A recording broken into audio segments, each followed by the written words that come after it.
dan saudara yang dikasihi Tuhan Yesus Kristus, selamat pagi, salam sejahtera buat semua dimanapun saudara berada. Damai sukacita oleh Roh Kudus melimpah senantiasa dalam hati dan dalam kehidupan kita semua.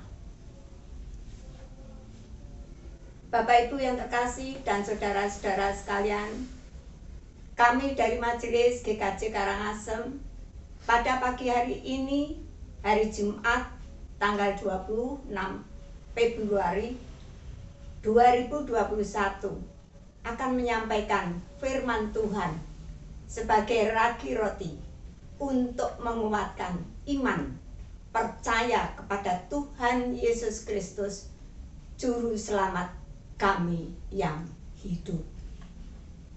Bapak Ibu dan saudara sekalian yang dikasihi Tuhan dan yang mengasihi Tuhan, sebelum kita merenungkan firman sabda Tuhan, pagi ini mari kita berdoa. Bapa yang ada di surga, kami mengucap syukur Bapa yang aku kenal dalam nama Tuhan Yesus Kristus, atas kebaikan-Mu kepada kami yang tidak ada habis-habisnya dalam hidup kami semua.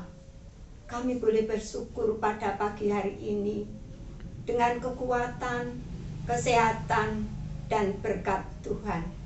Saat ini kami akan mendengarkan, merenungkan sabda firman-Mu. Jamah hati kami semua ya Tuhan, supaya kami dapat mengerti, memahami atas sabda firman-Mu. Terima kasih Tuhan. Dalam nama Tuhan Yesus Kristus kami berdoa. Haleluya. Amin. Bapak, Ibu, dan saudara yang dikasihi Tuhan, renungan pada hari ini akan kami bacakan pada kitab Injil Efesius 2 ayat 4 sampai dengan 10.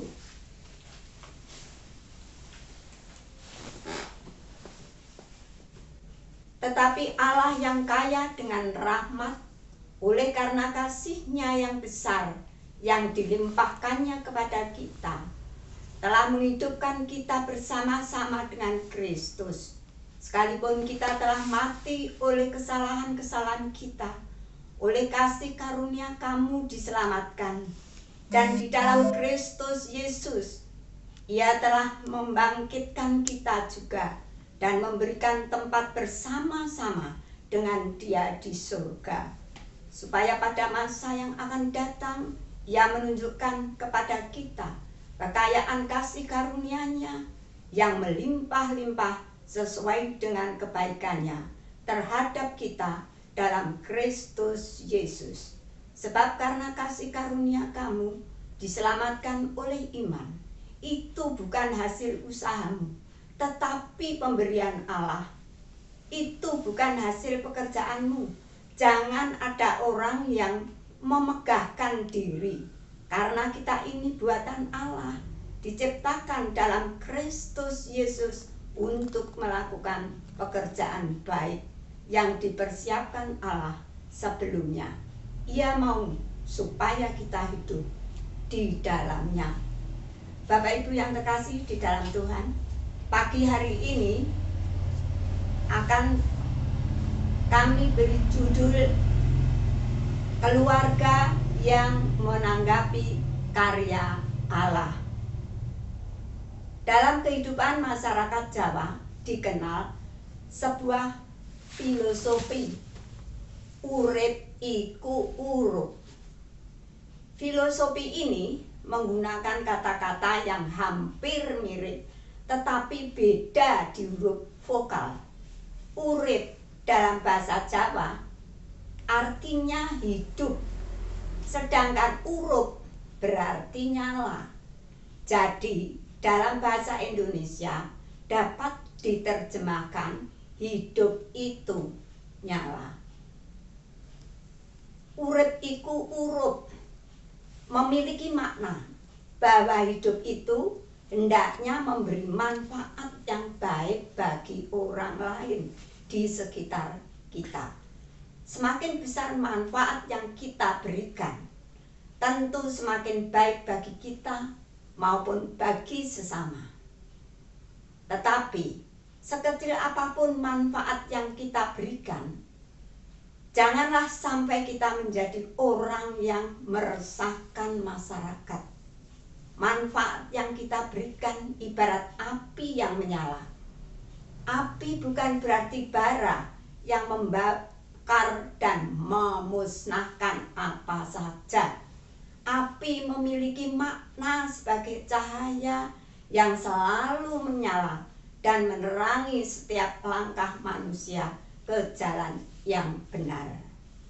Jadi, urip iku urup adalah sebuah filosofi yang mengajak kita untuk melakukan sesuatu yang baik, yang mendatangkan manfaat bagi orang lain, supaya setiap orang dapat berjalan dalam jalan yang benar.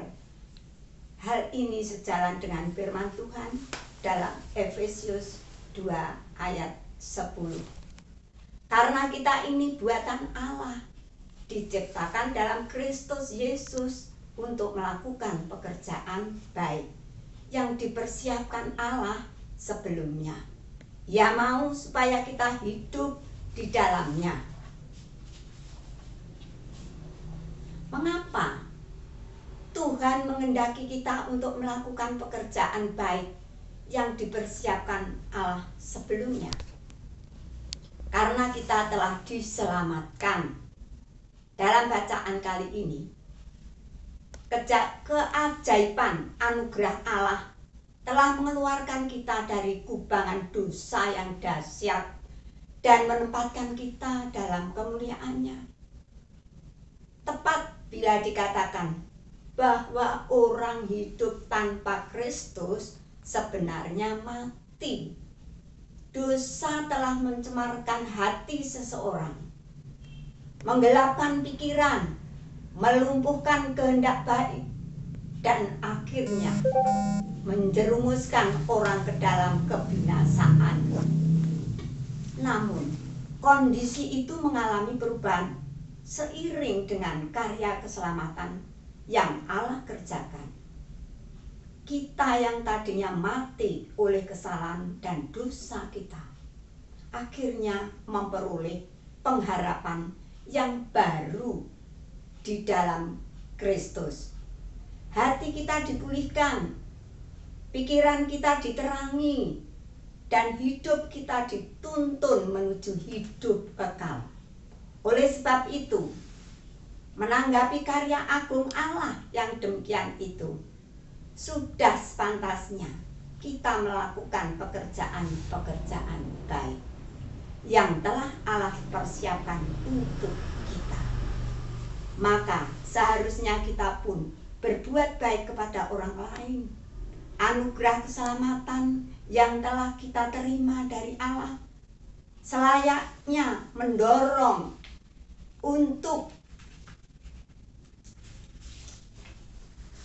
melakukan apa yang baik yang Allah kehendaki.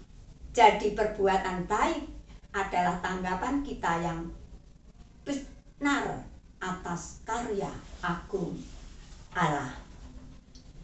Demikian pula dengan kita. Bukankah sebelum kita mengenal dan percaya kepada Kristus, kita pun menghambakan diri pada kuasa-kuasa kegelapan yang mempengaruhi kita untuk percaya pada kuasa-kuasa lain di luar Allah? Bukankah dulu kita juga menghambakan diri pada hawa nafsu dan pikiran-pikiran kita yang jahat, sehingga perbuatan-perbuatan yang kita lakukan cenderung memuaskan hawa nafsu dan keinginan kita semata? Namun, dengan karya keselamatannya, Allah telah mengubah status kita dari yang menghamba pada roh kegelapan hawa nafsu, kedagingan, dan pikiran yang jahat menjadi orang-orang yang menghamba kepada Allah.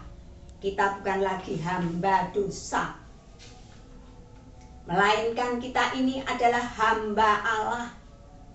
Salah satu bukti perubahan status ini mewujudkan dalam bentuk kesediaan kita untuk melakukan pekerjaan-pekerjaan baik yang telah Allah persiapkan. Seorang hamba yang mengabdi kepada tuannya dengan sungguh-sungguh, pastilah dia akan melakukan apapun yang tuannya inginkan. Demikianlah seharusnya dengan kita. Amin.